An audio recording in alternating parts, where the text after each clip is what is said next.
Maybe I'm a criminal. Maybe I'm just like the world. Maybe I ain't good at all. Maybe 'cause the streets done stole my soul. I'm moving like a criminal.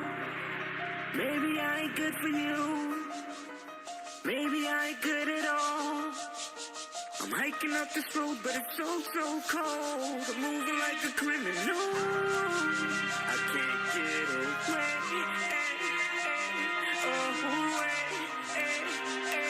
No.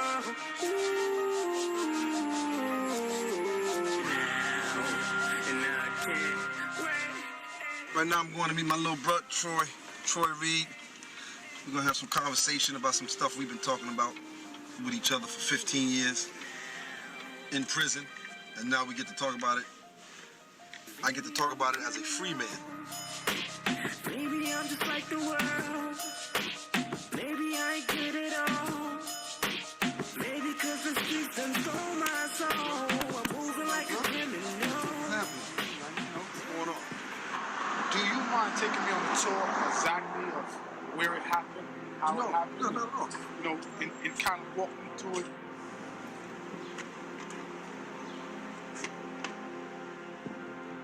Right here where I was meeting Rich that night. And I pulled up right here. He got into the van. Right here. And once he got into the van, I knew I had to lock. I locked the doors. And as I was pulling off, I was asking him, because it didn't take long after I pulled off, I was asking him like, yo, Rich, where did you get that coke from, man? That shit was good, because I wanted to make him comfortable. That shit was good as a motherfucker. He's like, I got it from my connect. So yeah. So from there, I knew he was lying. I turned to my little man. I gave him the nod. Once I gave him the nod, my little man spent, because he was short, so he could stand up in the van. Next thing you heard was the 2 gunshots. Bang, bang. Richard slumped over, and it happened. It happened right here. It happened right here. At this light. At this light, it happened. I'm saying, in my mind, I'm saying to my little man, yo, he's dead. He's done it. He just got hit with a 357. Twice. The only sound I heard was, him releasing his breath. His last breath. So I'm assuming that he's dead. And I need to find a place to put his, leave his body without anyone seeing me and seeing the van or just, so the only place I can think of and just driving it, and it's just so funny. I'm saying City Island, but I'm not even sure if I wanted City Island, but I just knew I wanted to get off the streets and get onto a highway. How did you feel? Was you mad? Was you angry? Like, what was going on in your head? I was very mad. I just killed a nigga that I loved. A nigga that I was getting money with. A nigga that I called my brother.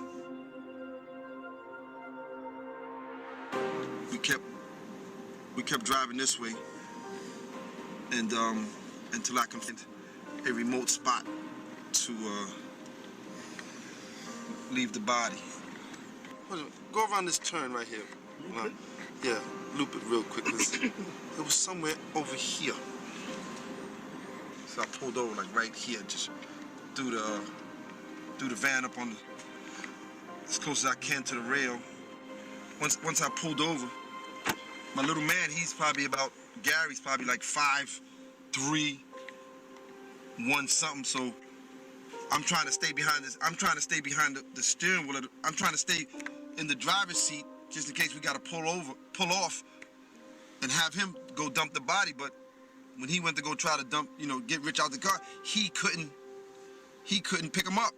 He couldn't pick him up. Rich was bigger than him, so he couldn't move him to put him in the woods and all that. So now I had to get out the van to go help him.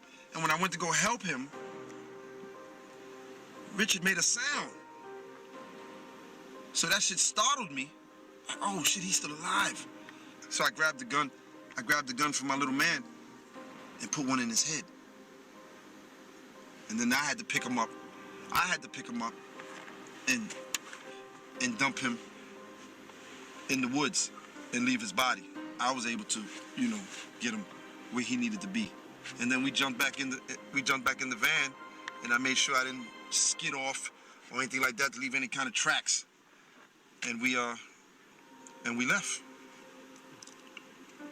And we left, and the rest was the newspapers. The rest was history.